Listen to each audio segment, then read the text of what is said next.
This conference will now be recorded.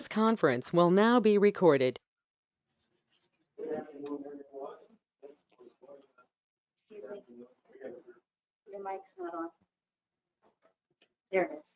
Okay. Thank you. Again, thank you everyone for joining us this afternoon for regular board meeting in West Basin Municipal Water District, January 24th. It is now 4 minutes after 1, and I will now call for roll call, determination of a quorum. Yes, thank you very much, President Williams. I'll begin our roll call. Director Desi Alvarez. Here. Director Don Deere. Here. Director Gloria Gray. I'm here. Director Scott Houston. Here. President Harold Williams. Here, and just in case, this meeting is now in order. And now, Director Scott Houston has agreed to lead us in the pledge.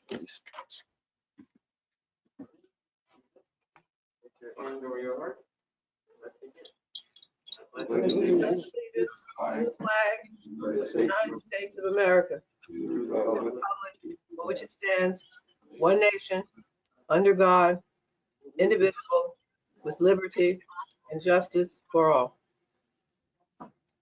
Thank you. You get thrown off when you do the flag. Yeah. Is there any public comments? President Williams, I'm not aware of any requests made through our cell system for a public comment. However, I do notice that we have several members of the public here today. If anybody would like to speak under public comment, please let us know now. Okay, hearing none. And we're at item 5, presentations. Are there any? President Williams, staff has no presentations today. Okay, well then we will move to item 6. President Williams, we have no items that are too late to be agendized, but it is my understanding that you had desired to move item 8A up into this placeholder. That's correct. And if we do that right now, I would, Mr. GM, would you take care of that? Yes, thank you very much, President Williams. The item before us is item 8A, which begins on packet page 152. And this is related to our annual board reorganization. This item was heard at our January 19th Finance and Administrative Committee. And at that time, the board did, or excuse me, the committee did recommend to move this item to the full board with a list of proposed board officers. This did include President as Director Donald Deere, Vice President, Director Scott Houston, Treasurer, Director Desi Alvarez, Secretary, Director Gloria Gray, with 2 appointed officers as Deputy Treasurer, Margaret Moja, currently the Executive Manager of Finance, as well as Deputy Secretary, Julie Fraser Matthews, who is our current Manager of Administration and Board Secretary. With that, the recommendation before you is that the board elects the following 4 board officers and the 2 appointed officers at this meeting, the January 24th, 2002 board meeting. Excuse me, 22.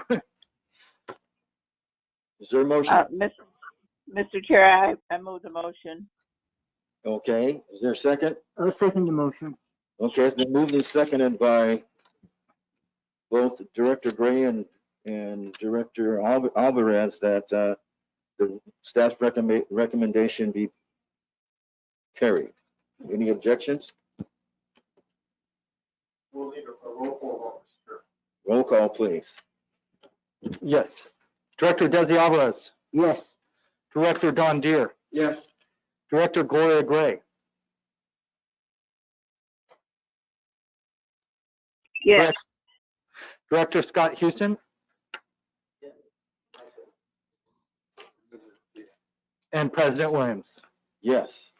So the motion carries. So this order takes effect immediately, like right now.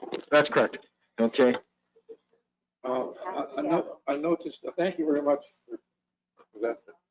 Here you go, sir. Well, you couldn't wait to do Thank you very much. I note to staff, I'd like to continue the use of the informal title immediate past president or Director Williams, rather than just director. Gives a little more sense. Oh, Noted. That- And he could use a little status. thank you so very much. You want to give me that other part of it? Oh, I guess you need this, huh? Thank you. Thank you very much. And thank you all. I'll start off by pardoning everybody. Whatever. And we are now on item 7, consent calendar. Focus board. Director Alvarez. On the consent calendar, I would like to pull for discussion item 7C, and I would like to note that I will be voting no on item 7D. B, did you say, or D? B, D, as in Donald. Donald, Okay. And C, you wanted to pull. and I want to pull C for discussion. And you're also making a motion to adopt the balance. of And this. we'll adopt the balance of the consent calendar. Is there a second? Second. Any discussion on the balance of the consent calendar? Do we need a roll call on that? Yes. Okay, please call a roll on the motion. Yes, Director Alvarez, Yes, Director Gray, Yes. Director Houston, Director Williams, Yes. President Deere. Yes, and it's approved with the instruction of item D as one, was that a no vote or an abstention? it was pulled for discussion. For D? D. No, I'm sorry, on C. C was pulled for discussion Correct. and you voted no. And voted no on D. I said, we just voted no, I'll make sure his vote was on the record. I got it right. Okay, we'll go ahead, that the balance of the calendar is approved, exception of item C, right? Right. We'll pull that for discussion, and Dr. Alvarez, you want to discuss something? This item is sponsorship of the Urban Water Institute spring conference. Yes. And the spring conference is now a virtual spring conference. We are members of the Urban Water Institute, and as a member, we do pay an annual membership fee. The request before us is to provide an additional platinum sponsorship for the spring meeting, which is going to be a virtual meeting, and they're asking for $2,000. The levels of sponsorships, however, do vary between $750 to $2,000, and the attendance per individual is $525. I don't know how many of us will be attending this virtual conference, but I encourage everyone to attend that is interested. I, however, don't think that it's worthwhile to spend the additional $2,000 in a platinum sponsorship for a virtual conference. And for an organization that we are already a member of, the benefit of the platinum sponsorship, I don't think is worth the $2,000. I mean, really, it's the company logo and promotional materials and on the program. I think it has very limited visibility. All things concerned, the Urban Water Institute is primarily made up of other water agencies similar to ours. There are very few city water agencies that participate in it, and or private water companies. And a series of consultants are also members of the Water Institute. It's been around for a long time, since 1993. It is there to serve agencies such as ourselves, and it's primarily a forum for agencies to discuss issues. So the benefit of the sponsorship at $2,000, I think, is not a wise investment of the district funds, and I basically would like to make a motion that we not sponsor it at that level. Would you like to make another amount? I would rather not sponsor it at all. But I think that, as I mentioned, they do have sponsorship levels from $750 to $2,000. Okay, and I think the committee recommended 2,000. I believe that's correct. Is there a motion from another director on this issue? Director Deere, Yes. I did have a quick comment. Everything that Director Alvarez pointed out is very much true. I did want to add that in the previous years, when this has been a live event, West Basin has sponsored at that platinum sponsor. And one thing to note is that the platinum sponsorship, and you can see on packet page 133, each individual levels of sponsorship does include conference registrations. And you can see that for the platinum sponsorship, it does come with 4 conference registrations. Each registration is valued at $250. So if there were 4 directors and or staff members, you'd be receiving approximately $1,000 worth of value there. And the platinum sponsor does include 1 complimentary registration for the August conference. That in no way is intended to sway the decision. Obviously, staff and the board has attended this conference in the past, depending on availability, but I did want to note that. My understanding is that staff intends on attending this year too, right? That is correct. Okay. Again, to my colleagues, is there a motion on this issue? Can I ask one question? Go ahead. How many staff members are planning to attend? This is one of those conferences, as you pointed out correctly, that this is an issue forum discussions primarily for urban agencies, retail and wholesalers. It really does depend on the conference. And of course, the issues to be addressed, we always look at finding ways for promotional development. But that, you're correct in the sense that we won't know until the agenda gets solidified. Well, the conference is coming up in 2 weeks, and I thought they had the agenda out, but I could be wrong. I move staff's recommendation. Oh, of the 2,000? Yes. Okay, is there a second to that motion?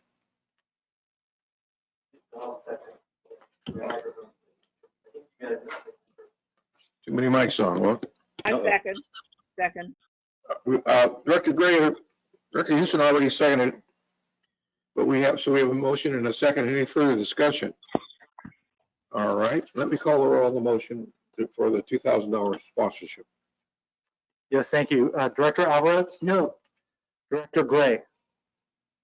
Yes. Director Houston? Yes. Director Williams? Yes. And President Deere? Yes.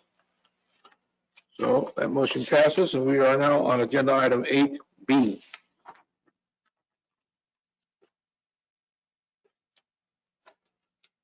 An ad hoc committee for West Basin census redistricting.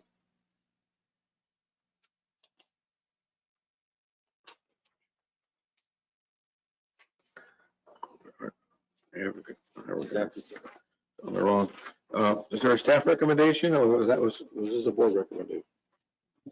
Director Deere, my understanding was that we'd be going to 7D, which is related to the community outreach events.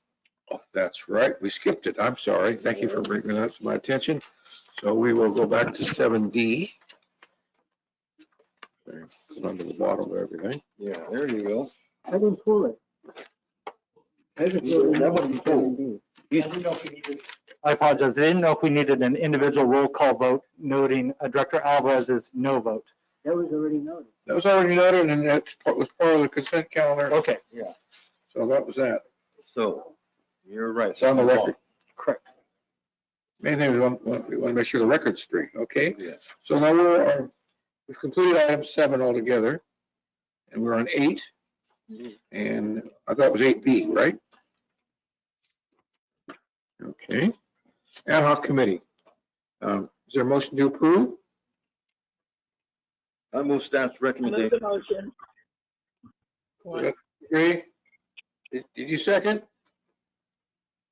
Yes. Okay, motion been made and seconded to approve ad hoc committee for redistricting. We do note that there are some districts out of balance in terms of population. One is kind of short and one's a little large. And do you have a comment, Mr. Attorney? Yes, under our admin code, the board makes the president makes the ad hoc committee appointment, so this would be the time to do that. Yes. When the motion is being made, you mean? Yes, if So I don't see in the recommendation, it's just that the board established the ad hoc committee. So if we're going to do that, this would be the time for the president to make those appointments. Well, then it's my intention to appoint myself and Director Gray, because we're the two districts that are the most out of kilter that need to have the greatest amount of adjustment. So that would be the ad hoc committee. But we do need a motion approved, don't we? Correct. I will move it. Thank you, Director Alvarez. Any other discussion on it? Second. There's a second, Director Williams. Been moved and seconded to approve the ad hoc committee. It's been named already. Do we need a roll call? Roll call, please. Thank you very much, President Deere. And I did receive a note from staff, and I apologize. Our microphone systems are limited to four live microphones at a time. So if for any reason any one of us is not speaking, if we could please turn off our microphones, and that'll allow the individual members to chime in. So my understanding, based on the conversation related to this item 8B, is that the board wishes to establish an ad hoc committee for the matters regarding West Basin census redistricting, and that the board president appoint directors to that committee. Would you like those members noted here in the It motion? doesn't hurt. Not Director Gray and myself. Great. And President Williams. With that, I'll read the roll What call happened to vote. President Williams? I'm sorry, what was that? Why did you say and President Williams? Oh, I apologize. We don't want him in there. It's Habit. ad hoc. It's two people. And President Deere. Yes. I'll read the roll call. I'll assume he forget, right? Director Alvarez. Yes. Director Gray. Yes. Director Houston. Yes. Director Williams. Yes. And President Deere. Yes, and the committee is established. We'll go to item C, refunding the bonds. Mr. City Manager. Yes, President Deere. The item before you is item 8C. It's a resolution number 01221151. It is related to the approval of the 2022 A refunding revenue bonds. And for this, we do have a resolution that has been prepared.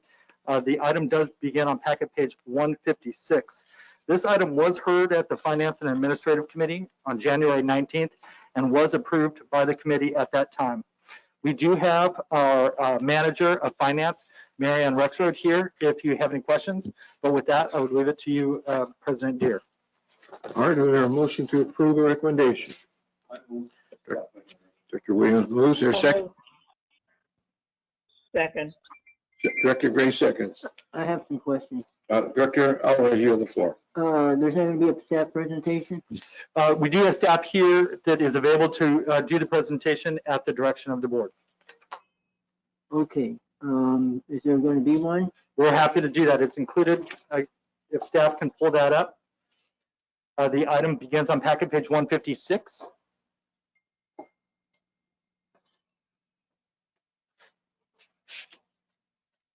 And I believe the presentation begins, if you could fast forward, or next page.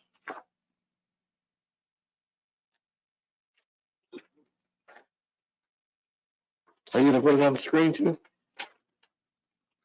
Oh, I apologize. It's just the resolution.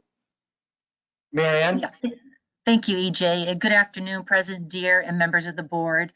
I'm happy to present on item 8C, which begins, as EJ said, on page 156 of your packet.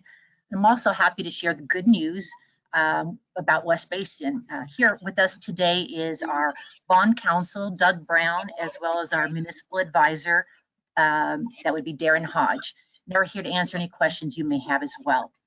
Over the past several months, staff, along with its municipal advisor and bond counsel and underwriter, have been working to structure and prepare for refunding of West Basin's 2012 A bonds.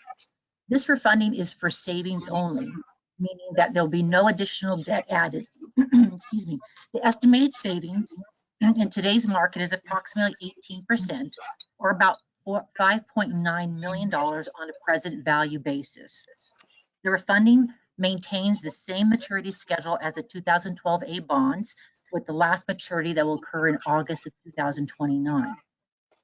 Per section 5852.1 of the California Government Code, a public agency is required to disclose in a public meeting good faith financing estimates provided by an underwriter, municipal advisor, or private lender. At the bottom of page 157, Table 1, you will see the good faith estimate provided by West Basin's municipal advisor, PFM Financial Advisors, LLC. Staff in West Basin's financing team, which includes the municipal advisor, our bond counsel, trustee, district counsel, and underwriter, prepared and reviewed the documentation as noted in the attached resolution number 01221151. The legal documents are listed on page 158, along with a brief overview of each document, including the indenture of trust, the preliminary official statement, the purchase contract, and the continuing disclosure certificate. Shown at the bottom of page 158 in Table 2 are the anticipated cost of issuance of $143,000 that will be financed with proceeds from the refunding transaction. The cost of issuance has been included in the fiscal year 2021-22 budget within the finance overhead budget of $350,000. The anticipated pricing is scheduled for February the 2nd, with the final closing of the transaction 1 week later. The recommendation is as follows. 1, that the Board of Directors approves, adopts, and authorizes the President to sign resolution number 01221151, resolution of West Basin Municipal Water District, authorizing the issuance of not to exceed 30 million refunding revenue bonds, series 2022, and approving the execution and delivery of certain documents in connection therewith and certain other matters. Item 2, that the board approves the cost of issuance of $143,000 for the 2022A refunding revenue bonds. And that concludes my presentation, and I would be happy to answer any questions.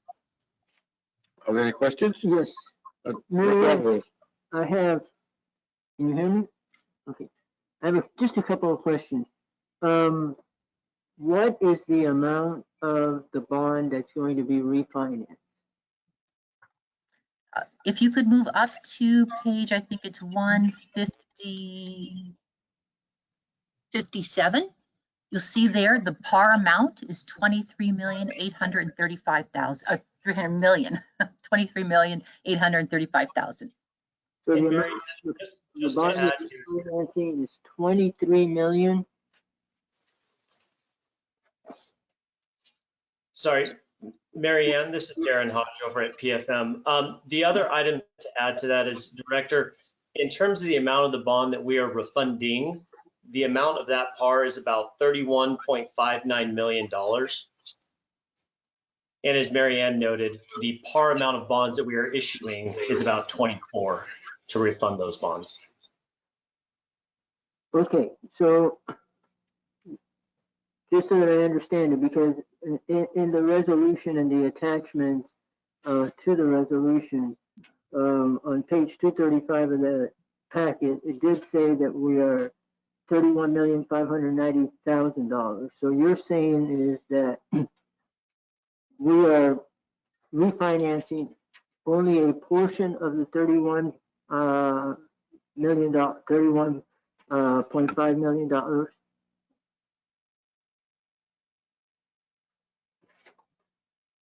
Director Alvarez, this is Doug Brown, the bond counsel. No, all of the outstanding bonds will be refunded from a combination of the new bond proceeds plus money that's being released from the reserve fund for the old deal.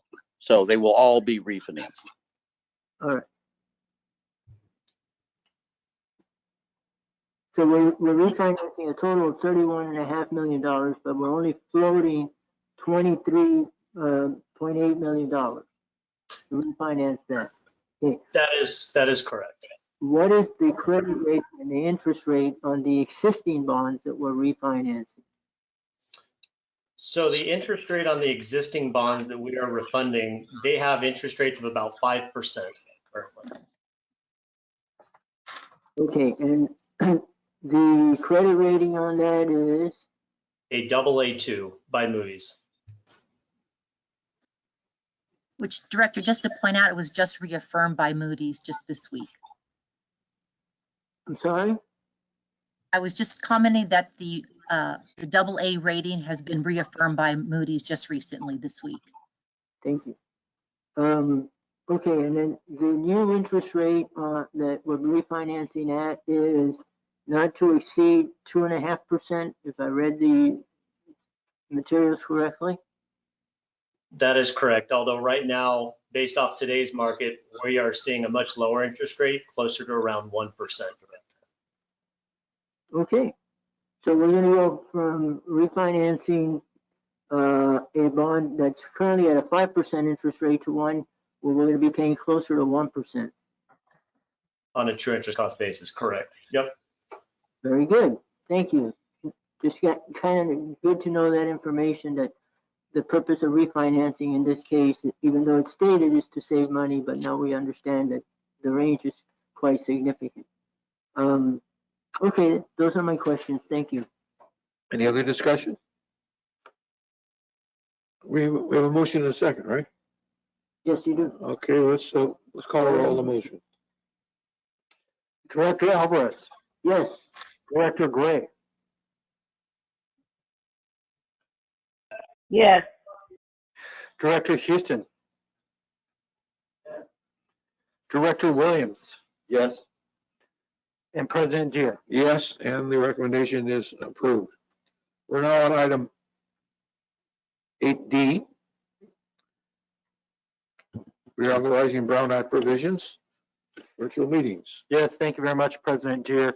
The item before you, item 8D, begins on packet page 359. It is a resolution number 01221152, and it is related to the reauthorizing the Brown Act provisions for virtual meetings. As you recall, this is a monthly standing item. It is typically provided by our General Counsel, Martin Kozłowski. And of course, we have our additional legal counsel here, Steve O'Neill, who can discuss this item. Sure, this is an outcome of 361, which you may recall was passed in September. As the governor's original executive order allowed to relax Brown Act meetings expires September 30th. The legislature came up with 361, which requires, which also allows for the relaxed standards meeting, but it does require a finding every 30 days. That meeting remotely is necessary and it's an effective way to protect the participants of the meeting. So our recommendation is to adopt the resolution to allow the board to continue with virtual meetings until the next regular board. Very good. Is there a motion to approve? I'll move it. Dr. Houston makes the motion. Is there a second? Second. Dr. Williams seconds. Any other discussion? Please call the roll of the motion. Yes, thank you very much, President Deere. Director Alvarez. Yes. Director Gray. Yes. Director Houston. Yes. Gonna go crazy.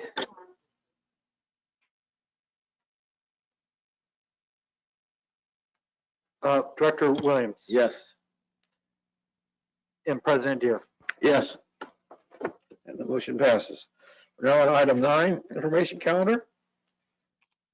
Yes, President Williams. Excuse me. We look alike. Please have it die hard. Thank you very much, President Deere. The item before us is item 9A. It begins on packet page 364. This is an item that was requested by Director Alvarez. This has previously been emailed out to the board, and it is a preliminary December 31st, 2021 budget versus actuals. The information that's provided here is preliminary. We do anticipate that our finance department would bring this forward in February for a finance and administrative committee presentation, but we did want to provide you with our current and preliminary details. So again, if you turn it to back to page 364, we do have Marianne, our manager of finance, here for your presentation. Thank you, EJ. Good afternoon again, members of the board. Yes, as EJ mentioned, the report is shown on page 364 of your packet. I just have a few items to highlight. As EJ mentioned, this is a preliminary report. as of December 31st, 2021. There are estimated costs for a number of invoices that we hadn't received at the time of this report being completed. The actual report with the, I should say, the report with the actual invoices will be aired at the February 2022 Finance and Administrative Committee meeting. The preliminary actual net revenues, which you see on page 368 at the bottom, does show that in the first column of numbers, the amount of net revenues is almost 2.3 million. This as compared to the budget of about 6.8 million, which is shown in the second column.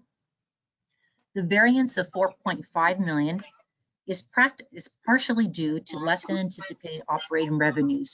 If I could draw your attention up the page to operating revenues, you'll see we have a negative of almost 2.9 million. The primary reason for this is your recycled water sales were less than budgeted. We had budgeted through December over 18,000 acre feet of sales. However, our actual recycled water sales came in just over 12,000 acre feet. So there was a decrease of about 33%. The main reason for this decrease is under your recycled water barrier sales.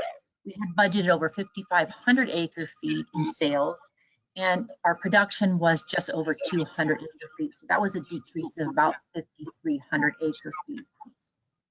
In addition, another contributing factor to the higher costs were the higher operating expenditures.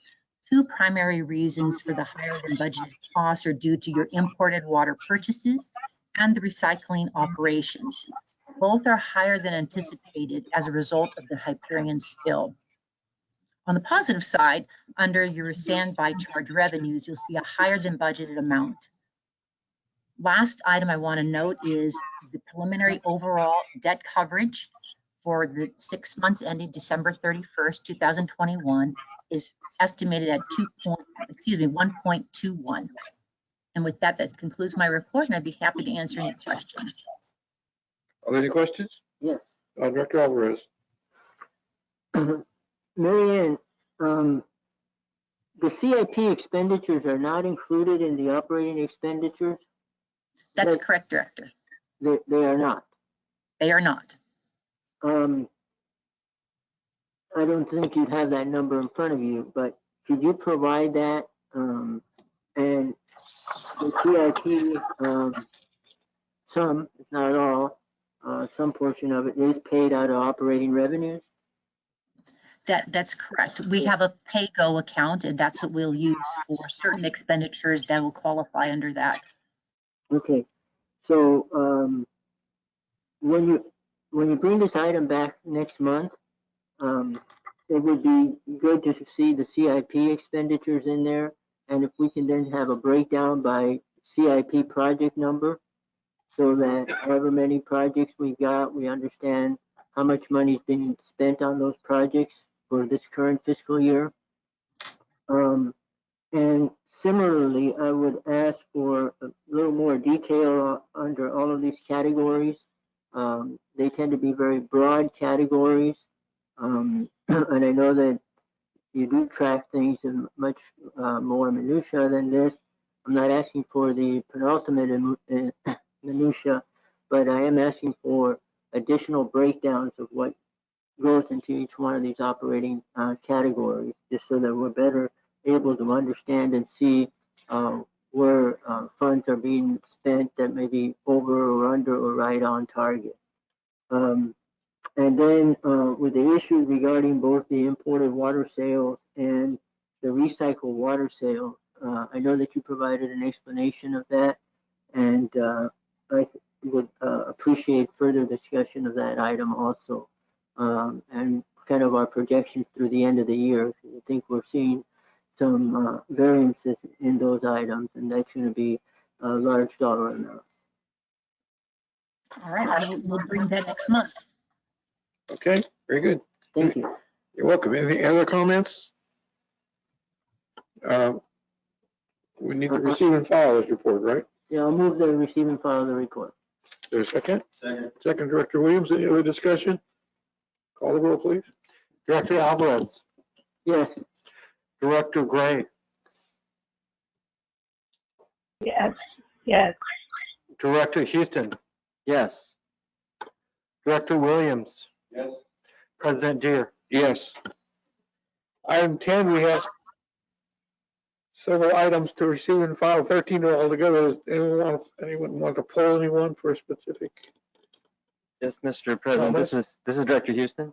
Go ahead, Director Houston. I would like to pull 10-2 to get an update of the water facility monthly operations update, please. Okay, any others? All right, is there a motion to approve the balance of the receive and file agenda 1 and 3 through 13? So move. Move by Director Williams. Is there a second? Second. Second by Director Houston. Any discussion on those items? All right, let's go on to roll call on the motion. Yes, President Deere. I'll begin with Director Alvarez. Yes. Director Gray, Yes. Director Houston, Director Williams, Yes. and President Deere. Yes, and that motion is approved. Now we'll go to item 10-2, water facility monthly operations update. Yes, thank you very much, President Deere. This item, the Water Facilities Monthly Operations Update, was brought before the Engineering and Operations Committee on January 12th, but due to time limitations, this item was held over and was not presented at that time. For this presentation, I do believe that I see Uzi Daniel, our Manager of Operations.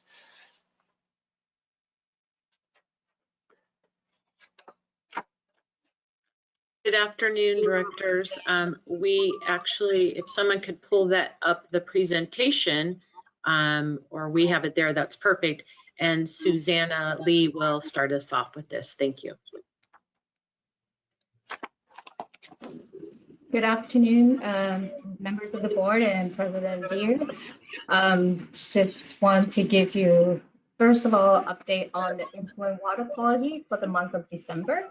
As mentioned back in December, that our water quality was calming down, and we had, for the most part of December, a very quiet and stable month in terms of water quality up until the last 2 days of December. The average turbidity was heading in the right directions and stayed below 20 NTU for the most part of the month. However, Hyperion did have a power outage the last 2 days of the year, which brought down a number of their clarifiers which feed water to West Basin.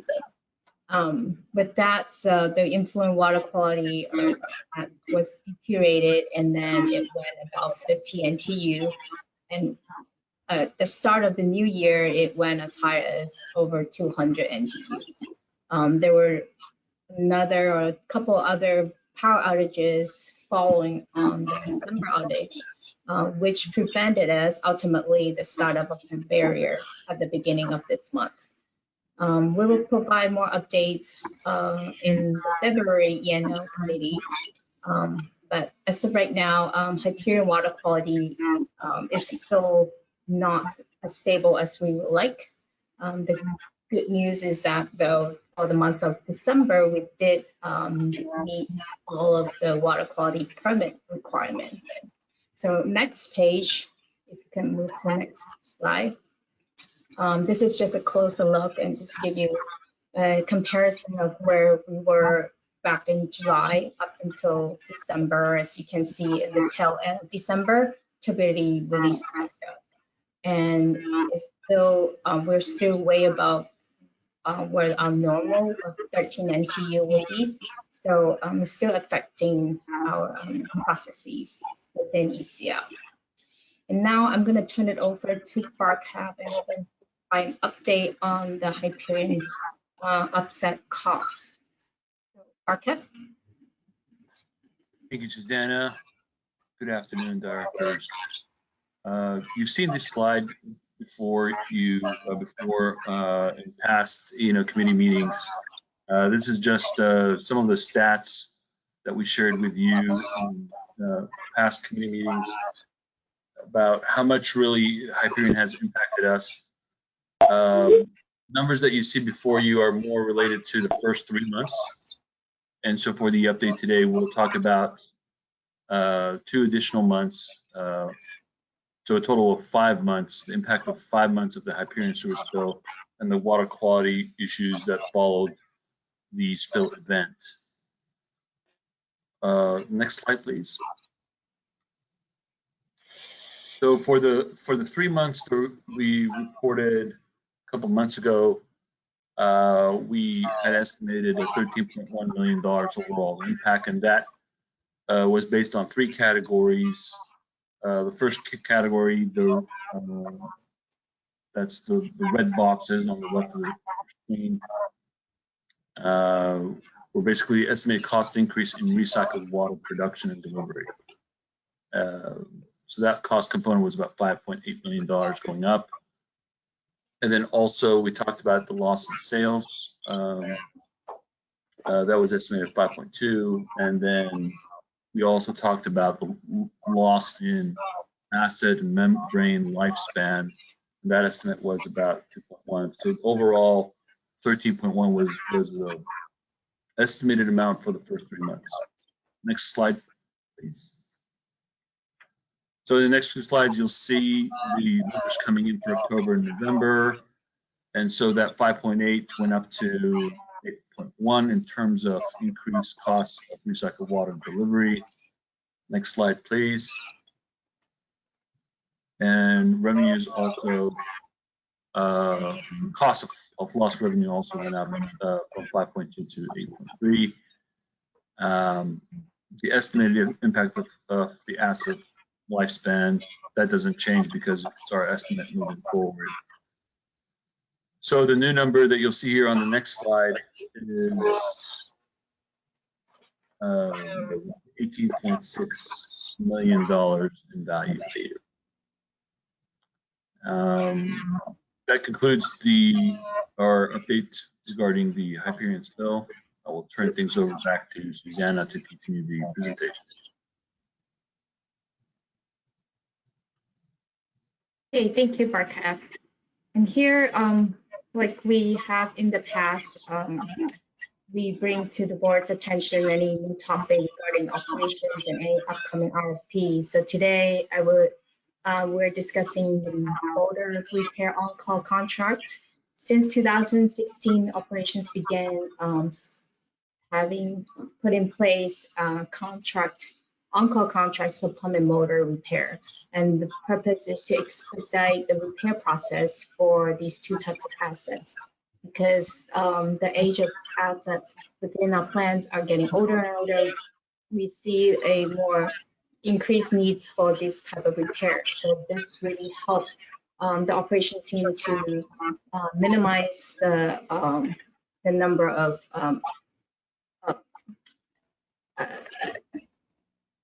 competition, I mean, not competition, but getting quotes and whatnot. So prior to establishing this contract for each repair for more than 10K, then we would need to get formal quotes and end up just taking a lot of time. So as we saw more and more of these assets needing to repair, we set up this vehicle to help us to expedite this. So for this motor repair on-call contract, the scope really is to perform any repairs and corrective maintenance needs for motor that fails and during emergency events. So the motor on-call contract has helped expedite and streamline this repair process. For the W2812 contracts, it was established back in 2018, and the contract value was $275,000. Right now, most of this fund has been expended, so a new contract is needed.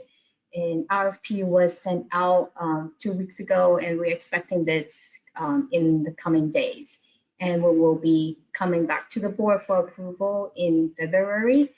And for this upcoming contract, we are also, in addition to any emergency repair, we're also targeting maintenance on critical motors that are near end of their useful life. So next slide, please. So here is the monthly maintenance activity highlights. On the left, we have contractor on site to repair the dewatering building breaker replacement. The breaker failed in October, and because it's kind of like a long lead item, we couldn't repair right away, and we had rescheduled and had the repair done in December.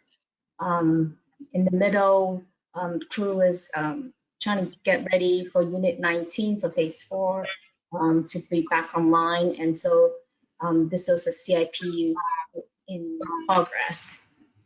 And then finally on the right, the crew was getting ready for the second unit to be ready. And so they were doing pinning and also doing clover repair as well. And next slide, please.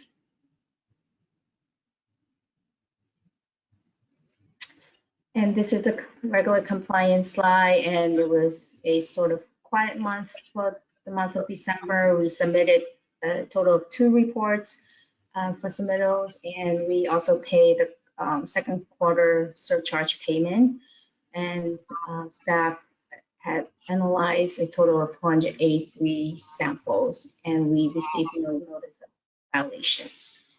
And with that, I will turn it over to Frank to complete the remaining portion of the presentation. Thank you, Susanna. Good afternoon, directors. Next slide, please. Thank you. Starting with the potable water customer service update for December. This is our monthly update support that we provide our purveyors regarding projects with Metropolitan Water District. And I just wanted to highlight 2 items. One is for WB 3031, the schedule for bringing the agreements to the board for consideration. We're targeting March. Those agreements have just been taking a little bit longer to work through with Metropolitan Water District in Golden State. And then I also wanted to highlight the Metropolitan Water District shutdown of the second lower feeder that impacts WB8, WB32, and WB40 is ongoing. That shutdown started January 18th and is still on schedule to end on the 29th. And Metropolitan Water District has been coordinating those efforts with both the City of Lomita and California Water Service Company. And then for the Title 22 Purveyor Service Program, the wellhead sampling is scheduled for the first quarter for Inglewood and Manhattan Beach. Next slide, please. And this is our monthly update for the recycled water distribution and system activities for the month of December. This is the work that is implemented by our distribution operator, Infomark, with the exception of the site inspections. And I just wanted to highlight that we had 2 leaks in the month of December. These are small leaks on 2-inch copper service lines. One was to Center Elementary School in El Segundo, and the other was to Valley Parkways in Manhattan Beach, and those were repaired without any incidents. I also wanted to mention that we had 6 spot chlorinations conducted in both Inglewood and Carson due to low chlorine residuals. So this is where Infomark has a temporary setup to inject chlorine to increase the overall chlorine residual in certain areas of our distribution system. And then we did have our operations technician conducted 14 site inspections for that month. And then the photographs at the bottom, the 2 left are the repair work that was conducted at Center Elementary School. The middle photograph is of a repair of an air vacuum valve, and the next one to the right of that is the repair work for the Valley Parkway in Manhattan Beach. Next slide, please. And as every month, we try to highlight certain sites that we've conducted site inspections for. Our staff had been conducting site inspections for ongoing new construction as well as recycled water site modifications. El Camino College in Torrance, they have a new building that they're constructing, the Arts Complex and Behavioral and Social Science building. And El Camino College is a current recycled water customer. So for all recycled water sites, for any modifications, whether they be either potable or recycled water, we work with them to get approval with the Department of Public Health. And so the Department of Public Health has been going out, as well as staff, to inspect new pipelines for this construction. And the photographs here show some of the non-potable pipelines that were installed. And again, these are just to make sure that there are no cross connections between any of these different types of water. So that concludes our report, and we'd be happy to answer any questions.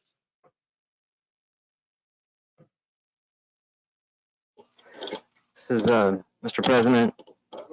No, I just want to say, first of all, thank you, staff, for that report, because, yeah, we got, our time got cut short at the E&O committee, so I did want to at least hear your run through of this. And I do note that in the board write-up, you know, there's a lot of projects obviously going through, they're on the table, and so I look forward to the next 2 months or so.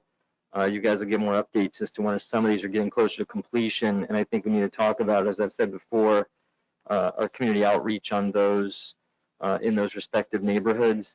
But back to this report real quick, I have two questions. One is the power outage you talked about at the end of last month at Hyperion. I'm assuming that was LADWP's power? I can't hear. No, this is Uzi Daniel. Good afternoon again. That power outage was actually localized on their site at Hyperion. So while DWP does supply their power, from what we understand, while they had a blip, as they call it, the actual outage that caused the huge disruption was localized to some of their equipment and some of those sources. And that's what caused the effect to some of their clarifiers that impacted us. Okay, great. Okay, and then the other question is, I guess I would look at really fast the charts, maybe the one on page 8 of the presentation, so it's page 410, is when you look at the cost impacts to West Basin in the last 5 months. Now, mind you, I just want to be clear, this is only on recycled, right? Because, I mean, this is our loss in recycled water sales. Is that accurate? Correct. Okay. But obviously, do we have an offset to a degree because we sold more potable water? I mean, you don't have to have a number in front of me, but we had to kick some of these people to potable, true? Correct. So you'll notice from the item, there was an agenda item that Mary Ann presented earlier. You'll see the imported water sales went up while recycled water sales went down. Okay. Very good, very good. And maybe when we talk about this item in the future, we can also just see that. So we do see the difference, just for a little more clarity. But I do understand, obviously, this has heavily impacted us. So I want to thank you, staff, and I just want to say again, because I think it's good for us to really get into these. I can read them on my own sometimes, but it's good to hear the presentation and see it, and you guys give us new information along the way. So I appreciate it. Thank you. Very good. Anything else? Motion to receive and file this report? No. Director Alvarez makes the motion. Is there a second? Second. Director Williams seconds. Any other discussion? Please call the roll on the motion to receive and file item 10C. Happy to do so. 10-2. Director Alvarez? Yes. Director Gray? Yes. Director Houston? Yes. Director Williams? Yes. And President Due? Yes. All right, we'll go on. Next item on the agenda is the general manager's report, item 11. Yes, thank you very much, President Deere. I'll run through my general manager comments, and of course, we will email this to you by the end of the day. But just very quickly, I wanted to point out that obviously with today's action, electing you as the board president, we will begin the process of working with you on the committee appointments and assignments. We would ask that the board members provide any preferences or requests for 2022 committee appointments by close of business on Thursday, January 27th.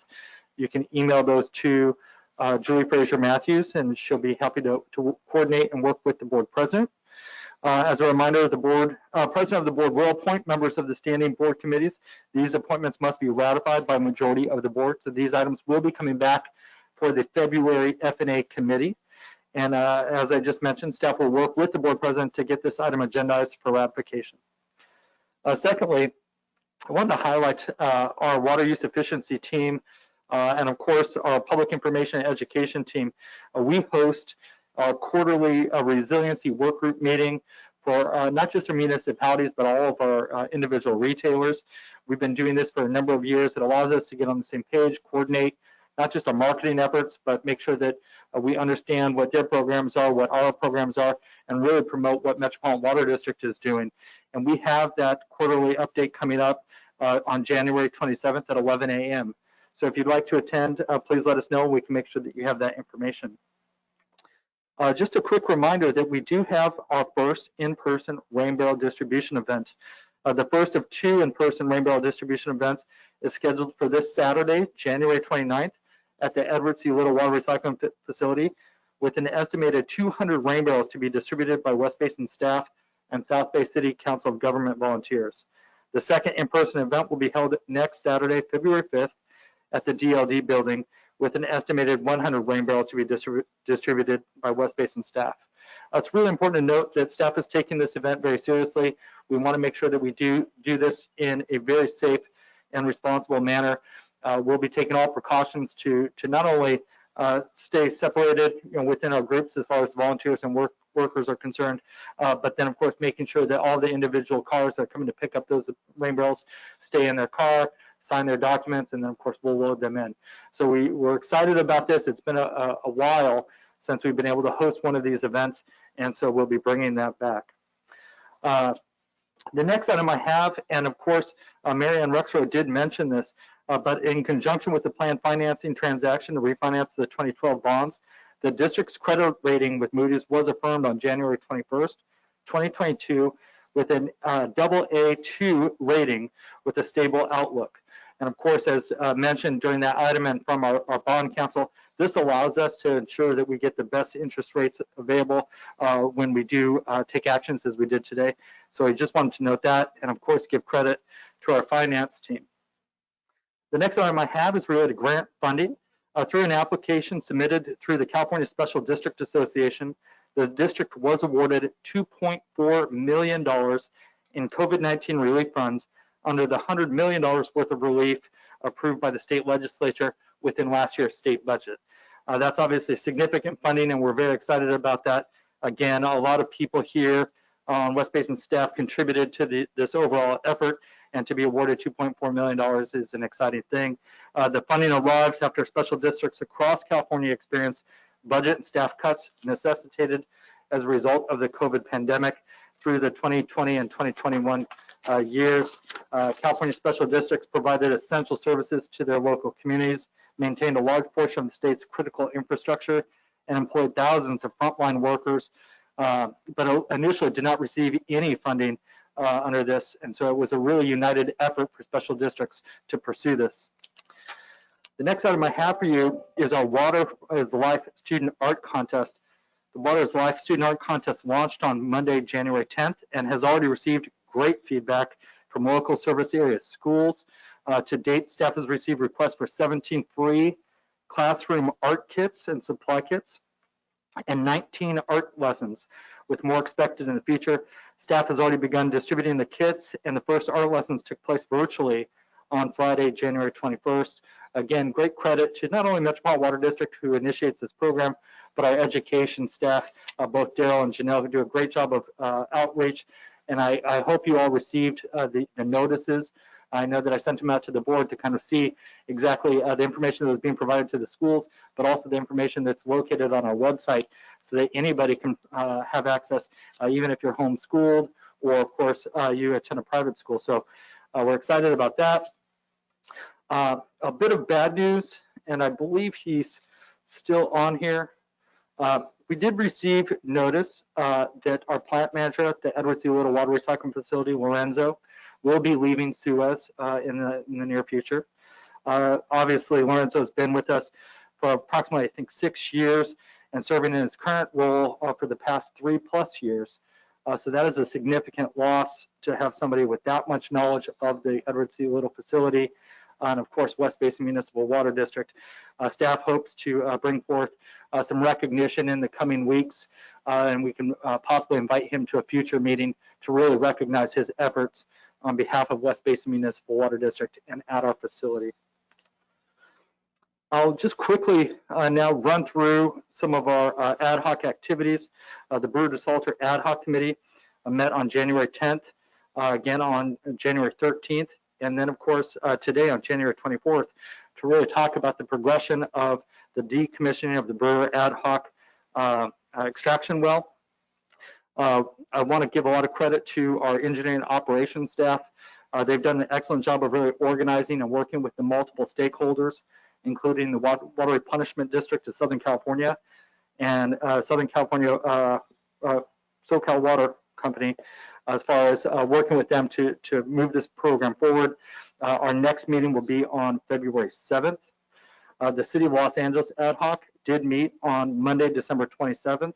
At that time, we did discuss potential opportunities to pursue partnerships with the City of Los Angeles, both now and in the future. Staff will be meeting with the City of Los Angeles on Wednesday, and we'll be reporting back to the ad hoc and scheduling a meeting as soon as possible to discuss those activities. The DSAL ad hoc did meet on Thursday, December 16th. This was prior to the board meeting on December 22nd. We have continued to work based off of the action taken at the December 22nd special board meeting, and staff will be scheduling the next meeting as needed. And last but not least, as action was taken today to create the West Basin Redistricting Ad Hoc, obviously we have some information within this board packet related to the need. I do have copies of the legal memorandum that was provided to West Basin on behalf of our legal counsel in relation to that. And staff, now that the ad hoc committee is created and we do have the members, both Director Gray and President Deere, West Basin staff will be working with you to coordinate that meeting as soon as possible. The next items I have under the GM report are primarily our upcoming committee and board meetings. These are all tentative, as we'll be working with the board president with the assignments for these committees. And so we'll be including those within our email. Again, they're not set in stone, so we'll continue to work on that. And then also, we do have a list of upcoming conferences, including the Cal DSAL Annual Conference, which will take place on February 9th through the 10th. The Urban Water Institute Spring Conference, which will be taking place February 16th through the 17th. We have the AWWA Membrane Technology Conference taking place February 21st through the 25th. And we have the 37th Annual Water Reuse Symposium in San Antonio, Texas, which will take place on March 6th through the 9th. Let me interrupt you for one moment. Those committee, the new committees, if there are new committee members, they don't take place until after the next board meeting, right? When it's approved by the full board, the committee appointments. That is correct. So I assume the committees we have now are still in existence. That is set now, and this month coming up, they should meet on their regular dates unless there's a need to change any particular one of them. That's an excellent point, and I'm happy to run through those. We do have the Metropolitan Water District Caucus meeting, which will take place on February 2nd at 12:30 p.m. We have our Engineering Operations Committee meeting Wednesday, February 9th at 4 p.m. We have our Public Information and Education Committee meeting taking place Thursday, February 10th at 11 a.m. We have our Water Policy and Legislation Committee on Tuesday, February 15th at 1 p.m. And we have our Finance and Administrative Committee Wednesday, February 16th at 11:30 a.m. And then, of course, we do have our regular board meeting, which is currently scheduled on Monday, February 28th at 1 p.m. Well, unless any committee chairs need to have those changed, those will be the committee meeting dates for next month. Staff will plan accordingly. I'll go on. I'm sorry, I interrupted you. That concludes the general manager's report. Very good. Questions or comments on the report? Yes, I have a question. This is Olivia Valentine from Hawthorne. Good afternoon. Hi. Nice. Hello. You mentioned the rain barrel distribution event. What time is that on Saturday? That begins at 8 a.m. Of course, staff will be there earlier to help organize, but we expect cars to be in line by 8 a.m. We'll start distributing those. Until what time? Typically, we continue until they're all gone. We do have a reservation system that can be made or accessed through the South Bay Cities Council of Governments or through the West Bay Municipal Water District website if you'd like to register for a rain barrel. But obviously, if you'd like, I could reach out to you and help you get an appointment or provide an event flyer where you could distribute that and direct your residents to the program. Well, the reason I'm asking is because we have a city council meeting tomorrow night, and I would like to be able to tell them about the event. And if you have anything, if you have a flyer, would you please send it to me so I can have it distributed? I'm happy to do so. I'll send that to you today. Thank you so much. And I just want to say good afternoon to the director and the staff. And this has been a very informative session. I've enjoyed coming. Thank you. Thank you. Thank you for being part of it. Mr. President, Go ahead, Director. I had a couple of comments and questions for the general manager real quick. By the way, I was actually going to acknowledge Council Member Valentine on there too. I know you hadn't been acknowledged yet, so nice to see you. Thank you. Let's see, a couple things. I'm really sad to hear that Lorenzo will no longer be at the facility in the near future, but I think that would be appropriate for us to do what we can, EJ, to recognize his service. Also, regarding the rain barrel events on Saturday, I do plan to at least just stop by if I can, just to stop by and observe a little bit or what have you. So just know I might do that. And also, if you guys can still Thursdays, you normally send us the updated numbers or thereabouts. If you guys can send us the numbers as we get close to the end of the week on how we're doing on that. And by the way, council member, we've been doing really good with folks who are interested. So we're really happy about that. Let's see, I think two more things. One is, and thank you, President Deere, for mentioning committees, because I think we'd all be in a quandary if we didn't know what we're supposed to do this month. So I'm glad that we'll just keep it the same for a month. That works well.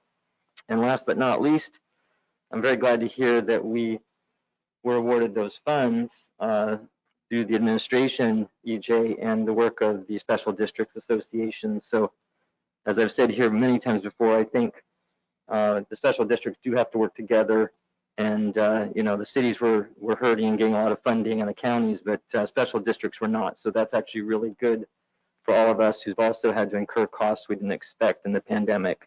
So again, I think we should continue working diligently with special districts. So glad to hear that.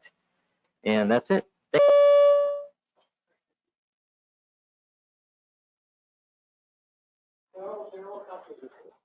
Thank you, Mr. Chair. I emailed all of you the activities report. It should be in your inbox as of this morning.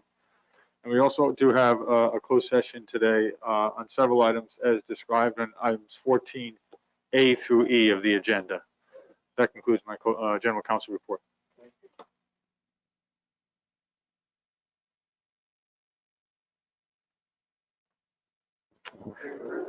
President Deere, I apologize. If you could turn on your microphone.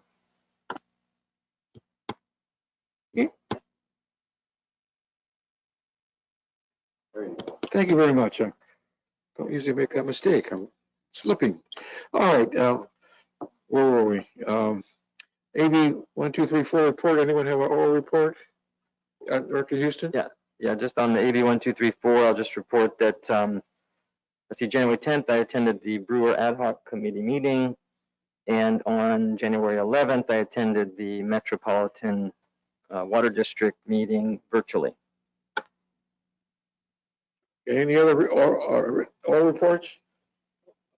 I trust the balance of the reports will be written. And thank you very much. We'll go on to a closed session.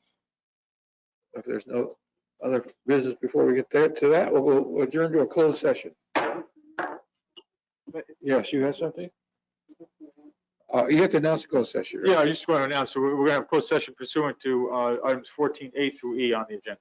Good. Thank you very much for doing that. And we are going to convene inside the closed doors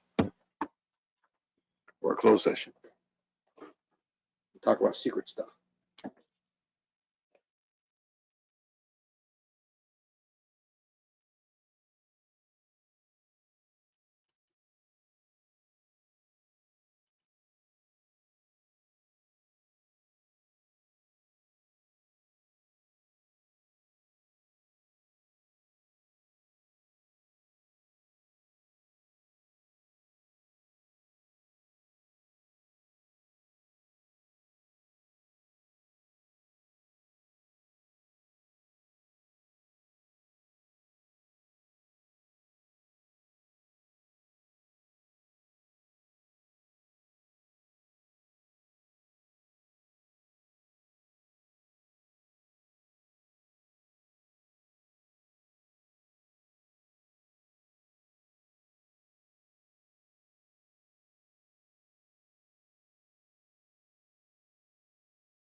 from there.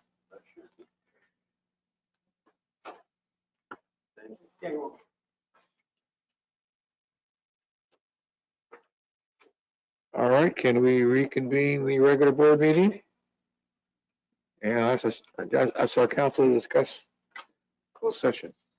President Deere, if we could begin the report, okay. Thank you. Thank you, Mr. President. The board met in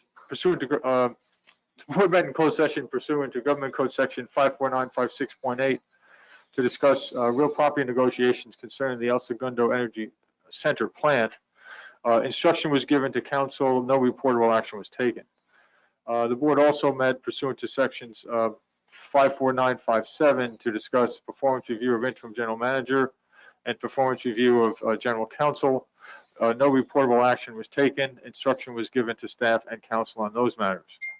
On item 14D, the board met to discuss 2 items of existing litigation under section 54956.9.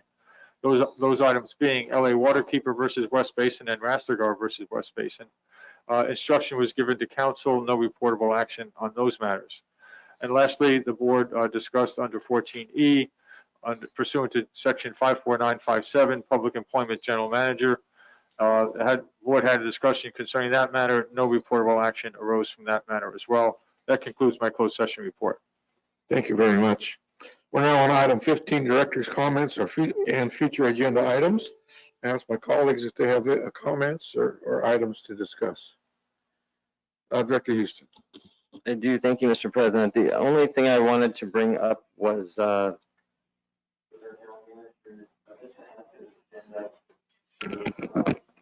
the status is of our you all know. I thought this was on hold, but I want to bring this up again for agendizing for the next meeting. He is talking about the status of our video audio recording. We have heard patients for one, but also the fact that this equipment continues to be lacking, I can't even beyond here. So anyway, that's my agenda. I don't know if you put that on. Will do, and it's duly noted, Director Houston. Thank you. Dr. Williams, comments? No, thank you, other than thanks everybody for all of the good work you've done the year that I was president. And I look forward to serving with you, Director Deere, under your leadership. Thank you. Staff does a great job of making us look good, and we really do appreciate that. Director Alvarez, comments? Yes. Just kind of following up from the board meeting and the discussion of the mid-year budget review. I very much appreciate the fact that this item's coming back, and I'm looking forward to seeing a lot more of the detail in all of those categories, because we do have some issues that it's important to track. We have big categories, but for one example is where are we, for example, like on chemical costs. Chemical costs is something that came up before this board, and we had to act on it because of supply chain types of issues that have driven those costs up significantly. So I would like to see that level of detail in the budget when it comes back next month, the review. Then the other comments that I have is I want to thank Director Williams for his outstanding, and congratulate him for his year serving as board president. He's done a great job, and I've appreciated his friendship for many years, and he's helped me to, even though I think I know a lot, he's helped me to learn a little bit more about dealing with the district. And last, I want to congratulate our new board president, Director Deere, and look forward to his service as board president this coming year. Thank you. Thank you for your comments, and I echo the comments regarding Director Williams. Congratulations on a great year. Oh, thank you. If there are no further comments, we are adjourned from this meeting, and now we'll convene to the special board meeting.